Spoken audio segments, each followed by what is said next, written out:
Chapter second योग तथा योगेश्वर अध्याय से आज हम हमारा डिस्कशन कंटिन्यू करेंगे जहां से चल रहा था। देखिए लास्ट क्लास में वी वर डिस्कसिंग कि हमारी जो इंद्रिय है, जीवात्मा की जो भी इंद्रिय है वह अपूर्ण है। और कोई भी व्यक्ति ये कह रहा है कि मैं तो भगवान को अच्छी तरह से जान सकता हूँ, कुछ भी वो स्पेक्यूलेशन कर रहा है तो वो गलत ही है। यही चीज हमने काफी सारे एग्जाम्पल्स देखे थे और डिस्कस किया था। Let's continue. यदि हम मूर्खतापूर्ण ढंग से यह सोचे कि हमने हर प्रकार का ज्ञान प्राप्त कर लिया है और विज्ञान के क्षेत्र में काफी उन्नति कर ली है, तो यह हमारी एक और मूर्खता है। पूर्ण ज्ञान प्राप्त करना संभव ही नहीं है। और जब भौतिक जगत को ही जानना संभव नहीं है, जिसे हम प्रतिदिन अपनी आंखों से देखते हैं, तो आध्यात्मिक जगत और पूर्ण पुरुषोत्तम भगवान कृष्ण के बारे में क्या कह सकते हैं। वे सर्वोपरि आध्यात्मिक रूप है और उन्हें हमारी सीमित इंद्रियों से जान पाना संभव नहीं है। अब आप खुद बताइए, कोई वस्तु जो इनफाइनाइट है उसको हम किसी फाइनाइट चीज से कैसे क्या जान सकते हैं? पॉसिबल ही नहीं है। तो यही चीज यहाँ बताई जा रही है कि वे सर्वोपरि आध्यात्मिक रूप है। सर्वोपरि मतलब जिनके परे कुछ है ही नहीं, और हमारी सीमित इंद्रियों से उनको जान पाना कैसे संभव हो सकता है? अच्छा ठीक है, ये चीज तो हम एक्सेप्ट कर रहे हैं, तो फिर हम कृष्ण भावनामृत के लिए इतना कष्ट क्यों उठा रहे हैं? अगर जो चीज संभव ही नहीं है करना, तो फिर हम उसके प्रयास में लगे क्यों पड़े हैं? हमारी सीमित इंद्रिय है और किसी असीमित चीज को हम जान ही नहीं सकते हैं, तो फिर क्यों इतना मेहनत कर रहे हैं हम, जब कोई चीज पॉसिबल ही नहीं है? तो यदि ये अपूर्ण इंद्रिया भगवान कृष्ण का यथारूप साक्षात्कार नहीं कर सकती, तो इसका उत्तर यह है कि यदि आप विनम्र बनते हैं, यदि आप कृष्ण का अनुशीलन करने की आध्यात्मिक भावना को विकसित कर लेते हैं और आप उनके दास, मित्र, माता, पिता या प्रियतमा की स्थिति स्वीकार कर सकते हैं, यदि आप भगवान की सेवा करना प्रारंभ करते हैं, तब आप उन्हें जानना प्रारंभ कर सकते हैं। This is very important thing, that as we serve Krishna, as our consciousness get purified, Krishna reveals us more and more. यही चीज मैं 2 दिन पहले एक व्यक्ति को बता रही थी। वो कह रहे थे कि हाँ भगवान है, लेकिन भगवान दिखते क्यों नहीं है? भगवान है तो उनको होना चाहिए ना, सामने दिखने चाहिए हमारे। तो उसका यही स्पष्ट उत्तर है कि सबसे पहले तो ये चीज हमने समझी कि हमारी इंद्रिय जो है वो अपूर्ण है। हमारी भौतिक इंद्रियों से अगर सामने भगवान भी खड़े हो, तब भी हम उसको, उस इंसान को, उस व्यक्ति को कोई साधारण व्यक्ति समझकर नेग्लेक्ट कर देंगे, जैसा हुआ भी था। आप देखेंगे स्वयं महाप्रभु सार्वभौम भट्टाचार्य के सामने थे, फिर भी कहाँ समझ पा रहे थे कि ये भगवान है। और ऐसे ही आप देखेंगे कुरुक्षेत्र में भगवान पांडु के सामने भी है और दुर्योधन के सामने भी है, लेकिन फिर भी दुर्योधन कहाँ समझ रहा है कि ये भगवान कृष्ण है। तो देखिए ये बहुत इंपॉर्टेंट चीज है समझने वाली, कि जैसे जैसे व्यक्ति भगवान की भक्ति करता है, भगवान की सेवा करता है, वैसे वैसे उसका चित्त शुद्ध होने के कारण भगवान स्वयं अपने आप को रिवील करने लगते हैं कि मैं हूं।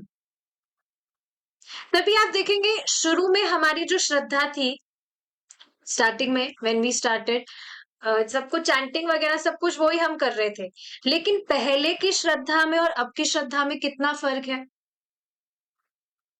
नाउ वी आर, पहले हो सकता था कि हम भी थोड़ा डाउट करते हो कि हाँ कृष्ण भगवान है, कह तो रहे हैं, ठीक है, कर लिया था accept, but now we are convinced that Krishna is the supreme personality of Godhead. जबकि ऐसा नहीं है भगवान हमारे सामने साक्षात आकर भगवान ने हमें दर्शन दिया हो। कोई है यहाँ पर जिन्होंने जिनको भगवान ने साक्षात दर्शन दिया हो? नहीं। लेकिन फिर भी आप देखेंगे भगवान हिंट देते रहते हैं कि भगवान है, हमारे साथ है, हमारी सहायता कर रहे हैं।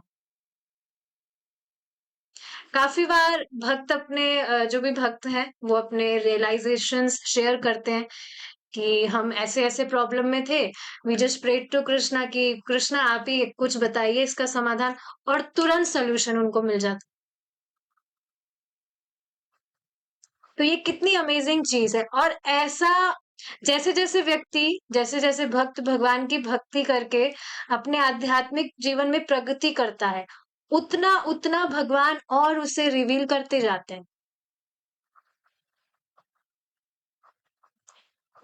अच्छा, आपकी सेवा का आरंभ जिह्वा से होता है। कैसे? जिह्वा से आप हरे कृष्ण महामंत्र का कीर्तन कर सकते हैं, और जिह्वा से ही आप कृष्ण प्रसाद के रूप में आध्यात्मिक आहार का आस्वादन भी कर सकते हैं। देखिए, जब हम ये लाइन पढ़ रहे हैं, इंस्टेड ऑफ जस्ट इसको पढ़कर छोड़ने की बजाय अगर आप इस पर थोड़ा विचार करेंगे, तो आप अपने भाग्य की प्रशंसा कर पाएंगे। आप सोचिए ना, खाना हम हमेशा से खाते आए हैं, but now we are consuming remnants of Lord Krishna. ये देखिए बिल्कुल भी साधारण बात तो नहीं है ना, दैट परम भगवान श्री कृष्ण, जिनसे परे कोई भी नहीं है, उनका उच्चिष्ट हमें खाने को मिल रहा है। Is it not? अच्छा, अब यहाँ पर जब ये बात बताई जा रही है, आप सोचिए भौतिक जगत में होकर भी हम कृष्ण प्रसाद के रूप में आध्यात्मिक आहार का आस्वादन कर सकते हैं। कोई ऑर्डिनरी चीज तो नहीं है ये, और एक भक्त ही इस चीज को समझ सकता है। इसलिए इस प्रक्रिया का प्रारंभ बहुत अच्छे ढंग से होता है। आप हरे कृष्ण महामंत्र का कीर्तन कर सकते हैं। हरे कृष्णा कृष्णा कृष्णा हरे हरे, हरे रामा रामा रामा हरे हरे। और जब कृष्ण की कृपा से आपको प्रसाद दिया जाए, तो आप श्रद्धा भाव से उसे ग्रहण करें। अब देखिए, जब ये बात कही जा रही है, ये चीज समझनी चाहिए कि वास्तव में हमारी जो जिह्वा है, उसके सिर्फ दो ही कार्य होते हैं। या तो भगवान का नाम, भगवान की कीर्ति, भगवान का गुणगान हमारी जीव से होना, या भगवान का प्रसाद पाना। और देखिए, ये चीज समझने वाली है कि भगवान का प्रसाद अगर व्यक्ति नहीं पा रहा है, तो फिर माया को जीतना उसके लिए कहाँ पॉसिबल हो सकता है। अब कोई व्यक्ति कहे कि हमें तो बताया गया है कि चैंटिंग मोस्ट है, मोस्ट इंपॉर्टेंट है, तो चैंटिंग तो हम कर रहे हैं, फिर प्रसाद खाने की क्या जरूरत है? लेकिन देखिए, वास्तव में भक्त ऐसा कभी नहीं कहेगा, क्योंकि सोचिए ना, अगर भगवान के प्रसाद के अलावा वो भोग पा रहा है, तो भक्त की भावना तो ये नहीं होती है। भक्त की भावना क्या होती है कि जो भी वो उपयोग में ले, पहले वो भगवान को दे। ये चीज हम काफी बार सुनते हैं, बट ये कल की क्लास में मुझे बहुत क्लिक हुआ। जैसे आप सोचिए ना, कोई व्यक्ति, प्रभु जी बता रहे थे, कोई व्यक्ति अगर समाज सेवा कर रहा है, बहुत अच्छा काम कर रहा है, कंबल दान दे रहा है, खाना दान दे रहा है, सब कुछ वो कर रहा है, लेकिन उसको कहा, लेकिन वो भगवान के रिलेशन में तो नहीं कर रहा है, तो इसका अर्थ क्या है? भगवान को केंद्र में नहीं रख रहा है, इसका अर्थ भगवान को परम भोक्ता ना मानकर वह अपने आप को परम मान रहा है, अपने आप को भोक्ता मान रहा है वो। तो भक्त का भाव तो कभी होता ही नहीं है कि हाँ ठीक है, नाम मेन है, मैं चैंटिंग कर लूंगा, बाकी प्रसाद खाने की क्या जरूरत है। भगवान तो नाम से प्रसन्न हो ही जाते हैं। बट ये चीज नहीं है। बात जितनी भी सारी सेवाएं बताई गई है, सब इम्पोर्टेंट है। ऐसा नहीं है कि एक चीज इम्पोर्टेंट है तो दूसरी चीज को आप नेग्लेक्ट कर देंगे। इसका परिणाम यह होगा कि यदि आप विनम्र हो जाते हैं और यदि आप कीर्तन और प्रसाद ग्रहण करने की इस सेवा को आरंभ करेंगे, तो भगवान कृष्ण स्वयं को आपके समक्ष प्रकट कर देंगे। और देखिए, इसी वजह से आप देखेंगे जितने भी ग्रेट वैष्णव्स हैं, उनको कितने कम समय में भगवान का प्रेम प्रकाशित हो गया। पर अभी हमें टाइम लग रहा है। तो इसका अर्थ क्या है? हम कहीं ना कहीं कुछ त्रुटि कर रहे हैं। तो ये चीज बहुत समझने वाली है, इंपॉर्टेंट चीज है कि अगर हम कुछ चीज फॉलो कर रहे हैं, एक चीज इंपॉर्टेंट है तो इसका अर्थ ये नहीं है दूसरी चीज इंपॉर्टेंट नहीं है। तो ऐसा नहीं सोचना चाहिए कि मैं सिर्फ चैंटिंग करूंगा, मैं भगवान का प्रसाद नहीं पाऊंगा तो हो जाएगा। No, Krishna is never pleased with this. समझना चाहिए, कोई भी चीज, कोई भी एक्टिविटी हम कर रहे हैं और उसमें कृष्ण का रिलेशन नहीं है, तो वो कृष्ण के प्रति विद्रोह ही है। और विद्रोहियों का हमेशा हमेशा उनको दबाया ही जाता है, उनका दमन ही किया जाता है। जैसे सोचिए, गवर्नमेंट के कोई रूल्स फॉलो नहीं कर रहा है, वो उल्टा जा रहा है, गवर्नमेंट कह रही है ऐसे चलो, वो ऐसे जा रहा है, तो गवर्नमेंट के प्रति वो विद्रोह कर रहा है, तो गवर्नमेंट से उसको पनिशमेंट प्राप्त होगा, दंड प्राप्त होगा। तो प्रभुपाद जी ये बात बताते हैं, 5वें स्कंद में बताएंगे।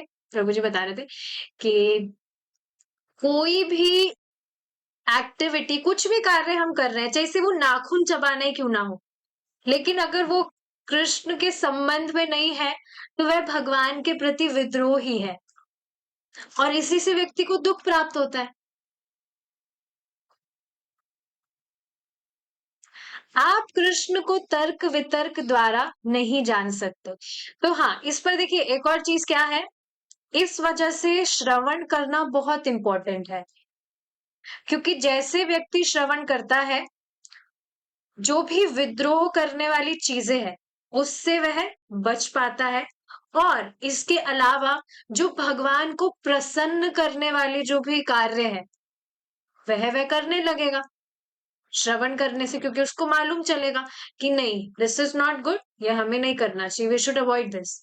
ओ, दिस प्लीजेस कृष्णा, ठीक है, विल फॉलो दिस। श्रवण इज वेरी इंपॉर्टेंट, और इसी से ही दुख की निवृत्ति होती। तो आप कृष्ण को तर्क वितर्क द्वारा नहीं जान सकते, यह संभव नहीं है, क्योंकि आपकी इंद्रिया अपूर्ण है। We already discuss this in our last class कि कैसे 4 डिफेक्ट्स हैं। तो हमारी इंद्रिय अपूर्ण होने के कारण तर्क वितर्क से, रिसर्च वगैरह से तो कभी भगवान को समझ ही नहीं सकते हम।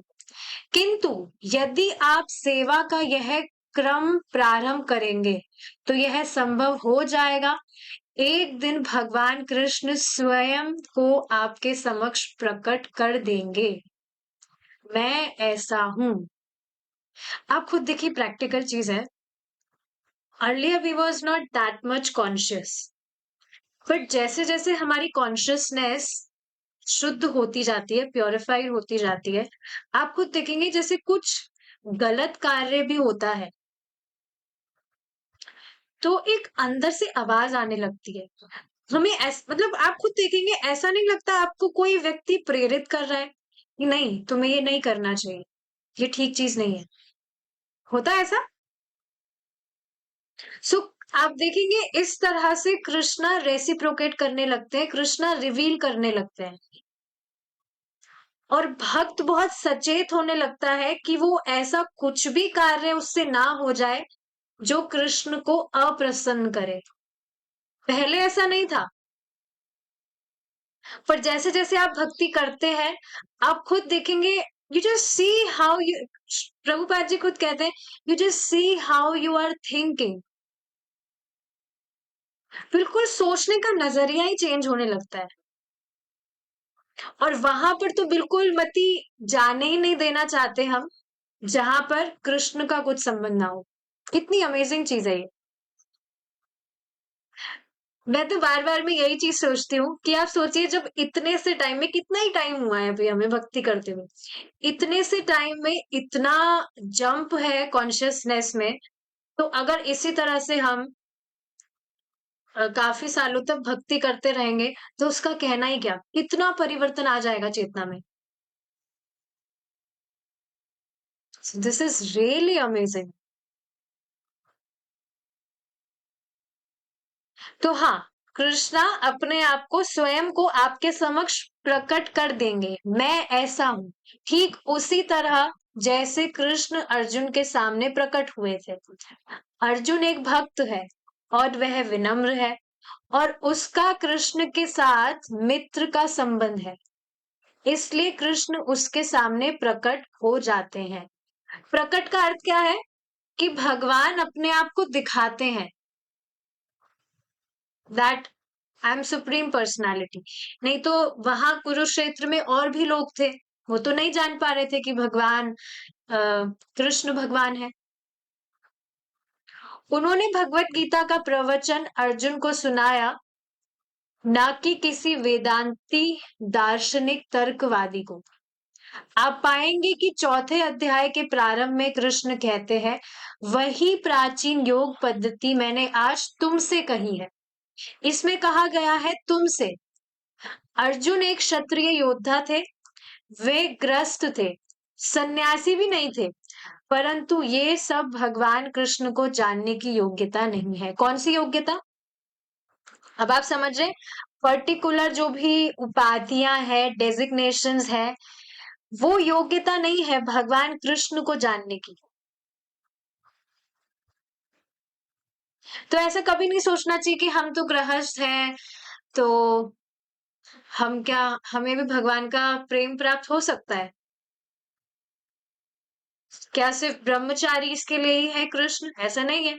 और देखिए, बहुत अमेजिंग चीज है, प्रभु जी इसको समझाते हैं कि भगवान जानते थे कि व्यक्ति जो है इस तरह से स्पेक्युलेट ना करने लगे कि ये भक्ति व्यक्ति तो ब्रह्मचारियों के लिए है, सन्यासियों के लिए है। गृहस्थों के लिए भक्ति व्यक्ति नहीं है, उनको तो अपनी गृहस्थी संभालनी चाहिए।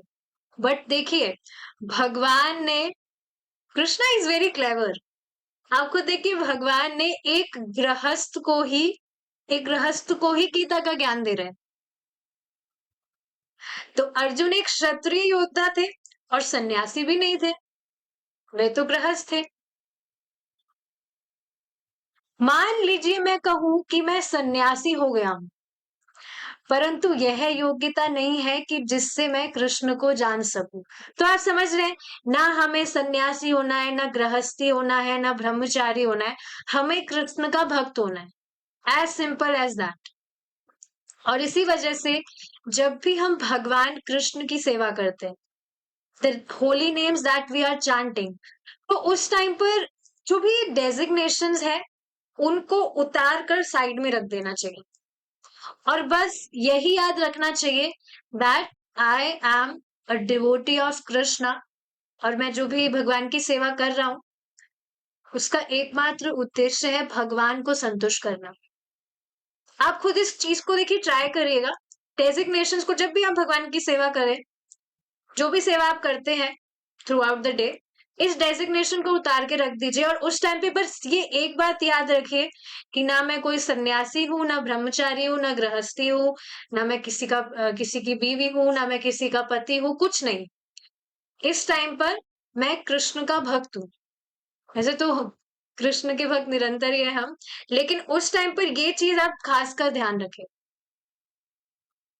और फिर आप खुद अपनी कॉन्शियसनेस में चेंज देखेंगे। तो फिर आवश्यक योग्यता क्या है?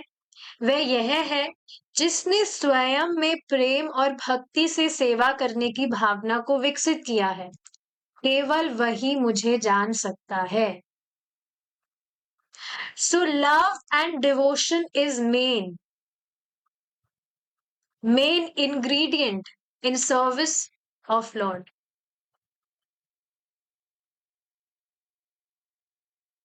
अन्य और कोई नहीं। बड़े बड़े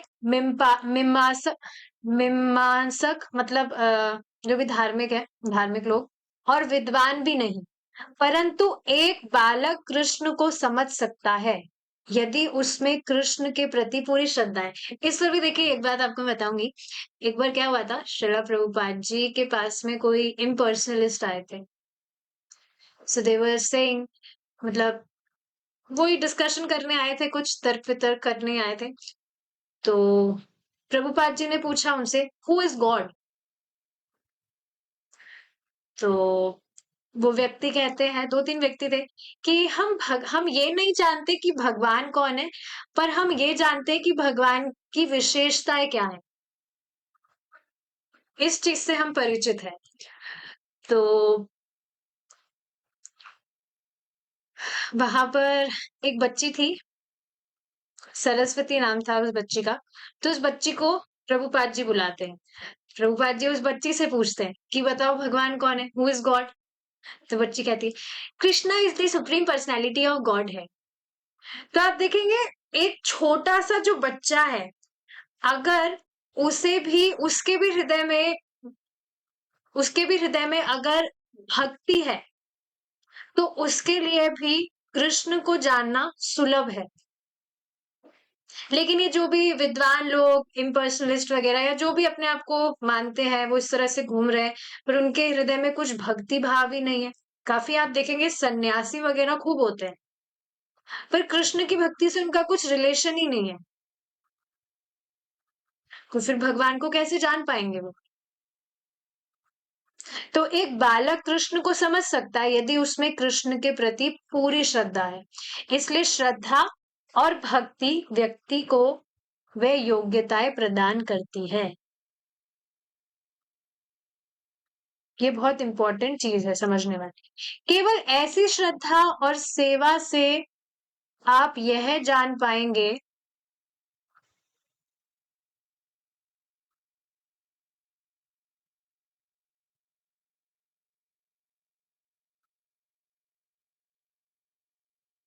यस, केवल ऐसी श्रद्धा और सेवा से आप यह जान पाएंगे कि कृष्ण पूर्ण पुरुषोत्तम भगवान है।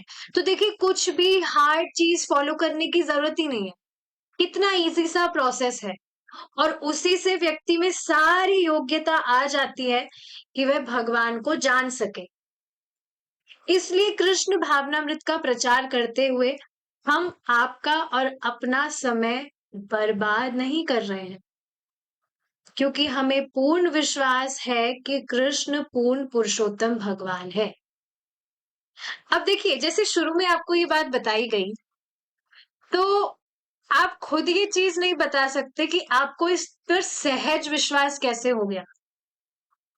काफी सारे लोग आपको दिखेंगे जो तर्क वितर्क करते हुए दिखेंगे कि अरे, एक व्यक्ति कैसे भगवान हो सकता है, या कैसे कृष्ण तो माखन चुराते हुए दिखाई देते हैं, वो तो ऐसे करते हैं वैसे करते हैं, वो भगवान कैसे हो सकते हैं। काफी लोग आपको तर्क वितर्क करते हुए दिखेंगे। लेकिन आप देखेंगे, भक्तों को सहज श्रद्धा होती है, और उनसे पूछा जाए कैसे, तो उनको भी मालूम नहीं है। तो इससे आप ये चीज कैच कर पा रहे हैं कि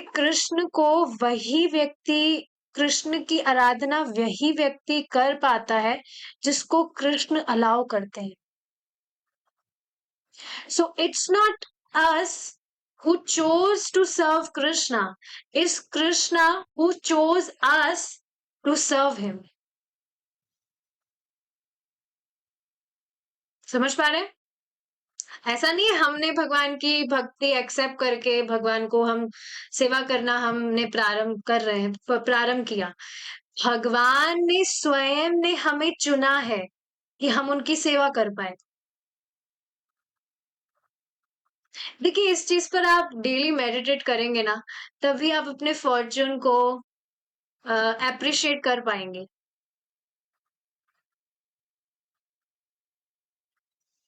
मैं तो जब भी जो सुबह गोविंदम आदि पुरुषम चलता है, सुबह कीर्तन, तो उसका देखिए अर्थ क्या है। गोविंदम आदि पुरुषाम तम हम भजामी। Krishna the supreme, the original personality, मैं उनकी सेवा करता हूँ। तो ये छोटी बात बिल्कुल भी नहीं है कि हमें भगवान की सेवा करने का मौका मिल रहा है, मौका मिला।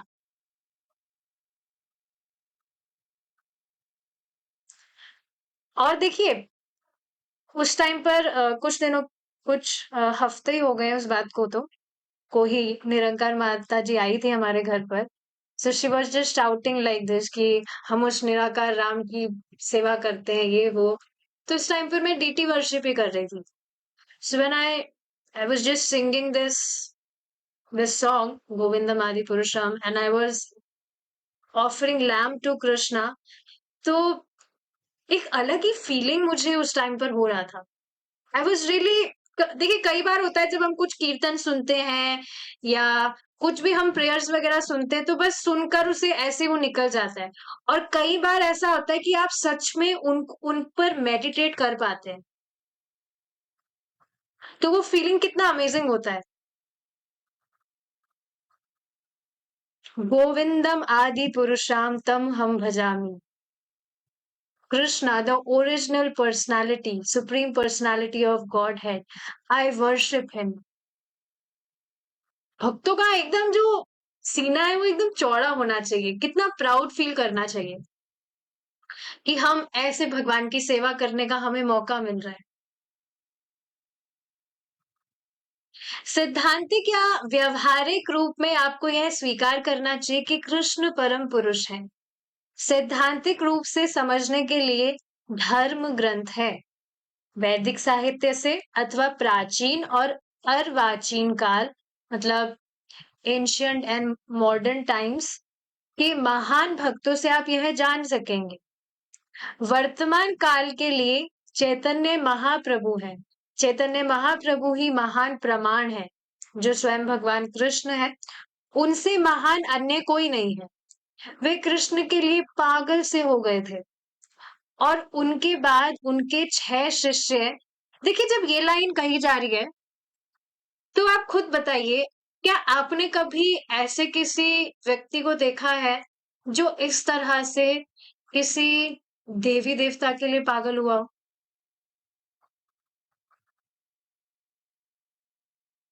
मैंने तो कहीं नहीं देखा। हाँ, यहाँ भौतिकतावादी लोग जो है वो अपनी प्रेमिका के लिए जरूर होता हुआ आपको दिखाई देगा, पर क्या इस तरह से कभी आपने देखा है कि कोई देवी देवता का भक्त है वो इस तरह से भक्ति करने के लिए पागल सा हुए जा रहा है?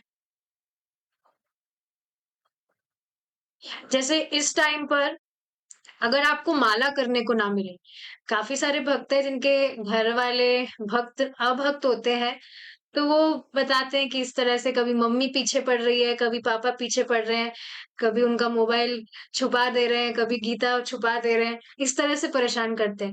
तो आप सोचिए, क्या कभी आपने किसी व्यक्ति को देखा है कि इस तरह से वो पागल हुए जा रहा है कि उसको भक्ति करने को नहीं मिल रहा है? या पहले ऐसा कुछ था?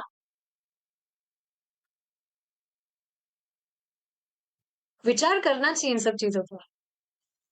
वे कृष्ण के लिए पागल से हो गए थे और उनके बाद उनके 6 शिष्य गोस्वामी, विशेष रूप से जीव गोस्वामी, हमारे लिए अत्यंत मूल्यवान साहित्य अपने पीछे छोड़ गए हैं।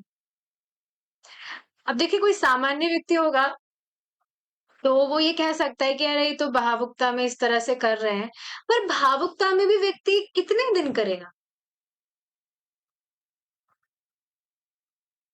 आप खुद बताइए इस चीज को। स्टार्टिंग में मुझे अभी तक ये बात याद है जब मैं भक्ति में आई थी तो सारे मुझे रूल्स फॉलो करने थे, अनियन गार्लिक नहीं खाना है, ये करना है, वो करना है। तो एक कोई रिलेटिव आए थे हमारे घर पर, तो वो इस तरह से कह रहे थे, कुछ नहीं, ये बस कुछ दिन का है, आप शांत बैठे रहिए, कुछ दिन बाद में ये सारे जो नाटक है ये अपने आप चले जाएंगे, अपने आप बंद हो जाएंगे। पर आप सोचिए अगर ये सब वास्तव में नाटक होते या भावुकता होती तो कितने दिन चलता है?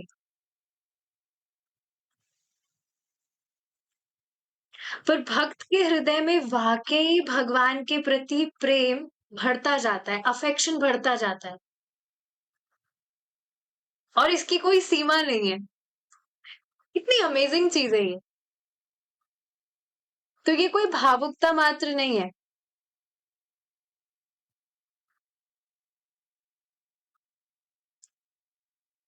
उन्होंने कृष्ण के विषय में विपुल साहित्य को रचना की है। इसलिए गुरु शिष्य परंपरा से आज हम इस स्थिति तक पहुंचे हैं और यदि आप प्राचीन इतिहास को प्रसन्न करते हैं तो बहुत प्राचीन काल में व्यासदेव तक जा सकते हैं। ये बात आप सब जानते हैं कि व्यासदेव जी ने इतने सारे ग्रंथ लिखे थे, लेकिन उसके बाद में भी ही वॉज नॉट सेटिस्फाइड। एक खाली पंसा उनके मन में था। इतने सारे ग्रंथ लिखने के बाद में भी संतुष्टि उनको नहीं हुई थी। पर फिर उन्होंने जब नारद जी ने उनको जब इंस्ट्रक्शन दिया, उन्होंने बताया, तो उन्होंने जब श्रीमद् भागवतम का उन्होंने रचना की, तब उनको सेटिस्फैक्शन हुआ। And that was the last scripture, last ग्रंथ था जिन्होंने उनको लिखा, जो उन्होंने लिखा, क्योंकि उसके बाद में कुछ लिखने को बाकी नहीं रहा। वे श्रीमद् भागवत और कृष्ण संबंधी अन्य साहित्य के रचयिता के रूप में जाने माने हैं। श्रीमद् भागवत कृष्ण के वर्णन के अतिरिक्त और कुछ नहीं। व्यासदेव भगवत गीता के भी रचयिता है। गीता भगवान कृष्ण ने कही थी और व्यास जी ने उन्हें लिपिबद्ध करके महाभारत में सम्मिलित कर ली। इस प्रकार व्यासदेव भगवान कृष्ण को परम पुरुष के रूप में स्वीकार करते हैं।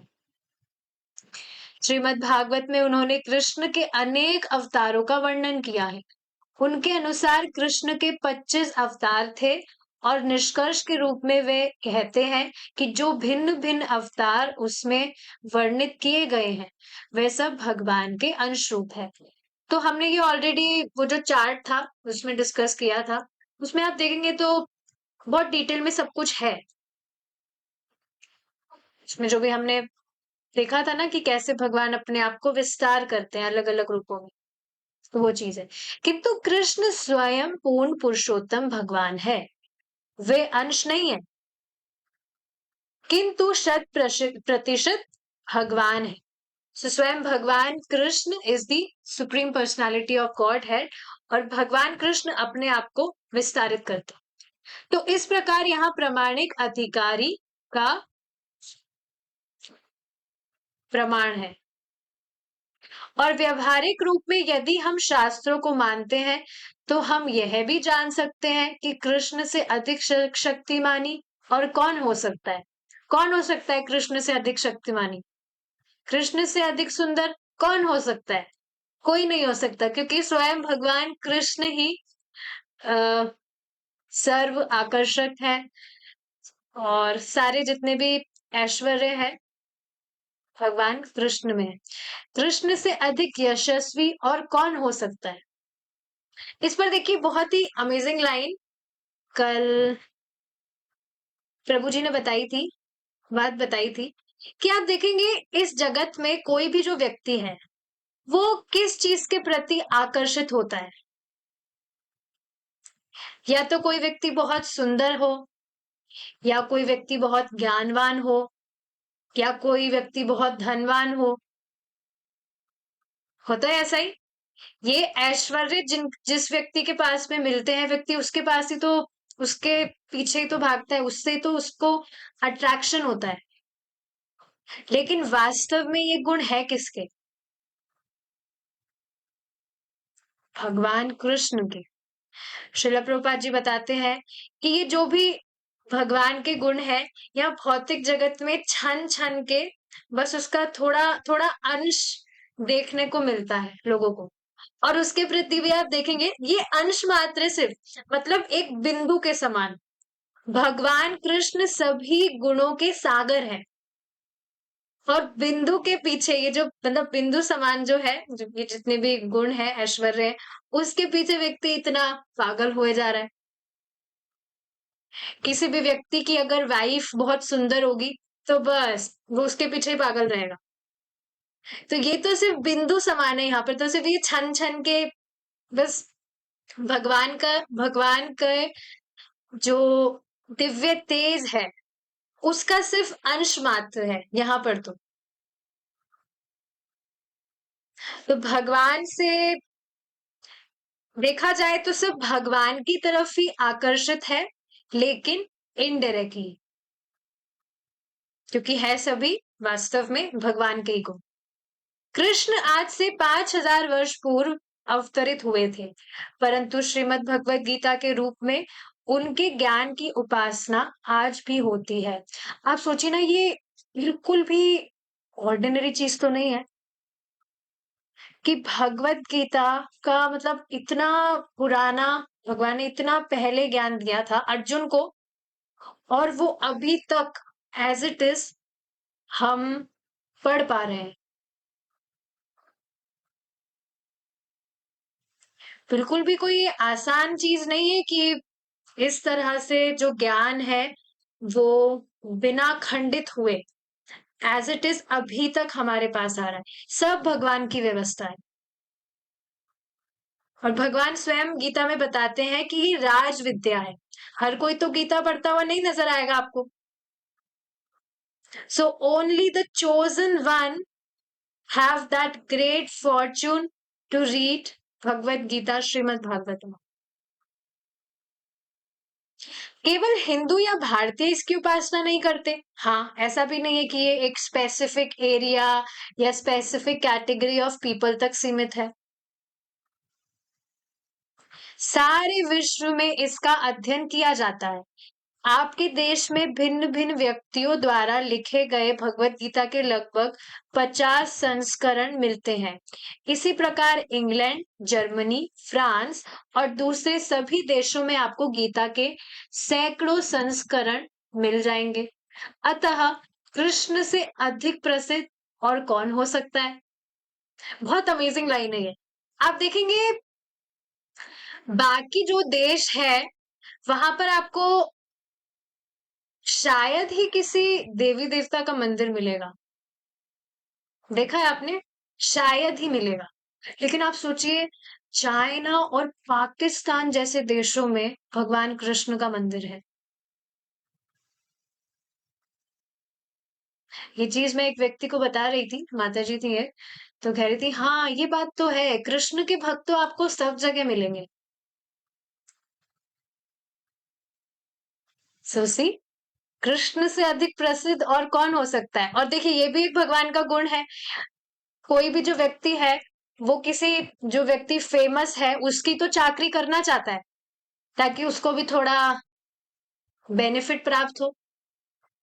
तो कृष्ण से अधिक प्रसिद्ध कौन हो सकता है? इसके अनेक अन्य प्रमाण भी मिलते हैं।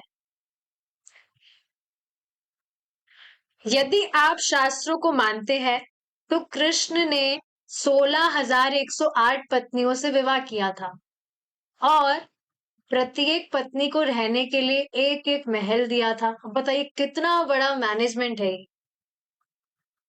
प्रत्येक पत्नी के 10-10 संतानें हुई थी, और उन 10-10 संतानों से अनेक संतानें उत्पन्न हुई थी। इस प्रकार हमारे पास शास्त्रों के प्रमाण भी है।